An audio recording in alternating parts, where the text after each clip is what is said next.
Welcome to the deep dive. Today we're getting into a real classic.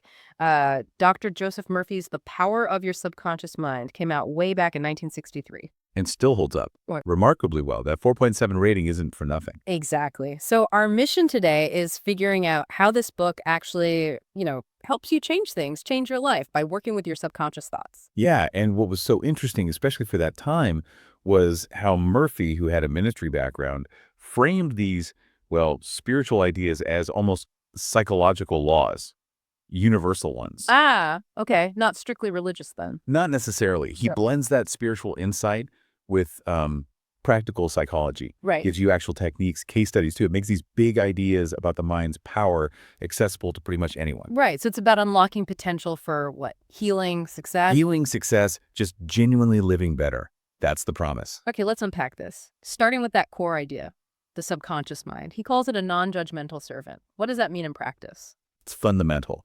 Murphy says your subconscious, it doesn't really think or reason like your conscious mind.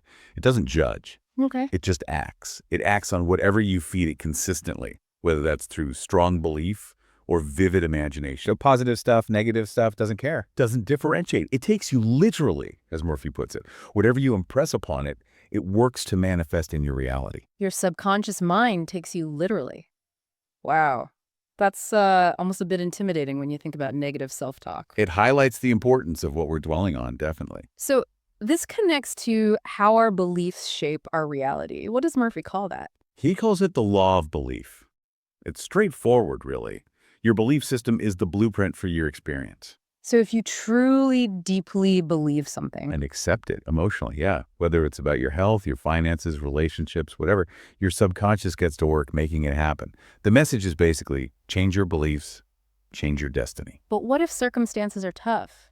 Is it just about wishing? No, not just wishing. He stresses it's about cultivating that belief, that feeling of it being true now, even if things look different on the outside. It's empowerment, not blame. Okay, belief is the engine. So here's where it gets really interesting. How do we do that? How do we actually steer this subconscious mind? Right, the practical side.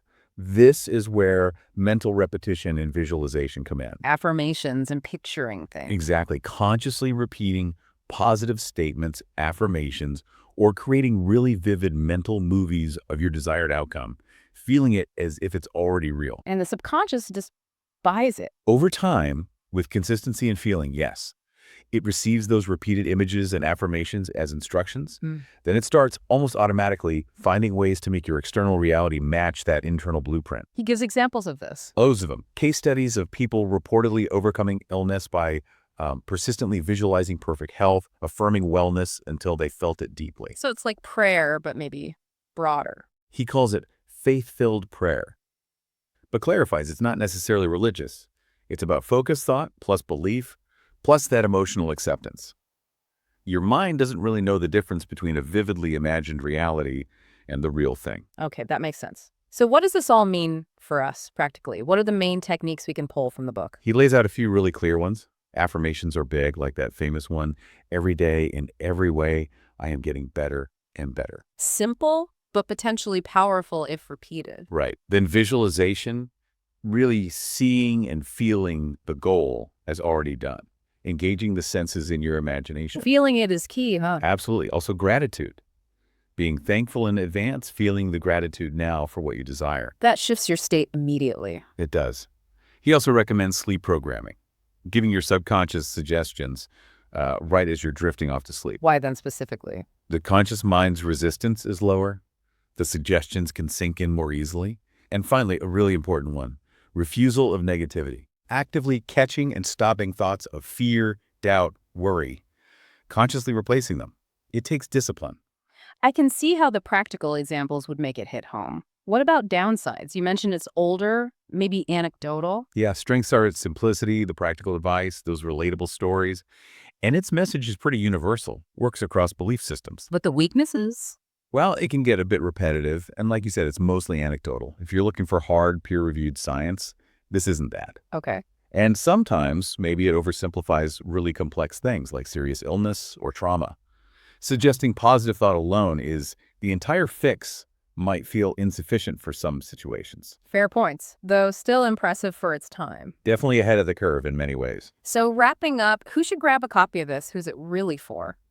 Anyone curious about how the mind works, manifestation, maybe spiritual psychology, if you struggle with things like anxiety, self-doubt, or just feel stuck in negativity, it offers concrete tools. And fans of books like The Secret. Oh yeah, this is kind of like the grandfather text for a lot of that foundational stuff, the absolute core message. You really do become what you repeatedly think. You become what you repeatedly think. That leaves us with a thought, doesn't it? If your subconscious does take you literally, what positive instructions are you giving it consistently every day? And what could actually change if you decided to really embrace that power, to direct it with intention? Something to really consider. Absolutely. Knowing this stuff is one thing, but understanding and applying it, that's where the transformation happens. These are powerful ideas for potentially realigning your mind.